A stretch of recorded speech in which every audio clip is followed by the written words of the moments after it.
సొంత గుత్తేదారులకు పెద్దపీట, నామమాత్రంగా 2 సంక్షేమ పథకాలకే జమ, పేదల పథకాల సొమ్ములకు మోక్షమేది, చెల్లింపులకు ఏవి విధి విధానాలు, ఫిఫో ఎందుకు పాటించరు, మరో 2,000 కోట్ల అప్పులకి, పోలింగ్ ముగిసిన 4 రోజులైనా పేదల పథకాల సొమ్ములకు మోక్షం కలగడం లేదు, మరోవైపు ఉన్న నిధుల్లో అనుయాయ గుత్తేదారులకు చెల్లింపులు కొనసాగుతున్నాయి, క్విడ్ ప్రోకో విధానాలకు అలవాటు పడ్డ అధికారులు పోలింగ్ తర్వాత ఇదే తరహా వ్యవహరిస్తున్నారు.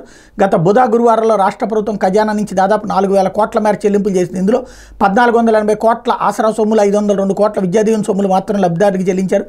ఎప్పుడో బట్ట నొక్కిన ఈ పథకాలకు తాజాగా చెల్లింపులే. ఇదే సమయంలో 2,000 కోట్ల వరకు అనుయాయులకు చెల్లించేశారు అన్నటువంటి వార్తని హైలైట్ చేశారు. ఇకపోతే పోస్టింగ్ ఇవ్వకుండానే పంపించే పన్నాగం, ఏబీ వెంకటేశ్వరరావుపై పగబట్టిన ప్రభుత్వం, 5 ఏళ్లుగా సస్పెన్షన్లు, అక్రమ కేసులతో వేధింపులు, క్యాట్ తీర్పిచ్చి 10 రోజులు అవుతున్న విధుల్లోకి తీసుకోలేదు. ఈ నెల 31న ఏబీవీ పదవి విరమణ, అప్పటి వరకు విధుల్లోకి తీసుకోకూడదనే ఎత్తుగడ, అన్నీ తానై అమలు చేస్తున్న సీఎస్ జవహర్ రెడ్డి అంటూ ప్రభుత్వమే ఫ్యాక్షనిస్ట్గా మారితే గిట్టని వారిని ఏ స్థాయిలో వేధిస్తుందో, ఎంతలా కక్ష సాధిస్తుందో డీజీ ర్యాంక్ కలిగిన సీనియర్ ఐపీఎస్ అధికారి ఏబీ వెంకటేశ్వరరావు దంతమే తిరుగులేని ఉదాహరణ.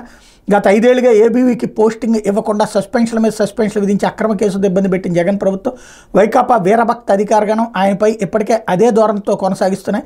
ఏబీవీ సస్పెన్షన్ చెల్లదని, ఆయన వెంటనే విధుల్లోకి తీసుకోవాలని కేంద్ర పరిపాలన ట్రిబ్యునల్ ఆదేశాలు ఇచ్చి 10 రోజులు అవుతున్న ఇప్పటి వరకు తీసుకోలేదన్నటువంటి వార్తని హైలైట్ చేశారు. ఇక్కడే విశేషం ఏంటంటే, శ్రీలక్ష్మిని ఇప్పటిదాకా వీళ్ళు వెంటాడతారు. శ్రీలక్ష్మి మీదన అంతే వేధింపులు కదా, అప్పుడు ఎవరు చేసినా వేధింపులే అన్నటువంటిది కాదు. అప్పుడేమో శ్రీలక్ష్మి మీద చర్య తీసుకోవడం రైటు, ఇప్పుడు ఏబీవీ మీద చర్య తీసుకోవడం తప్పు. ఏంటి అంటే, మాకు నచ్చిన అధికారులు మా కులపు వాళ్ళైతే కనుక కాపాడతాం, అదే అవతల వాళ్ళైతే వెంటాడతాం అనేటటువంటి ధోరణి. అయితే రక్తపు మడుగులో ఉన్నవారు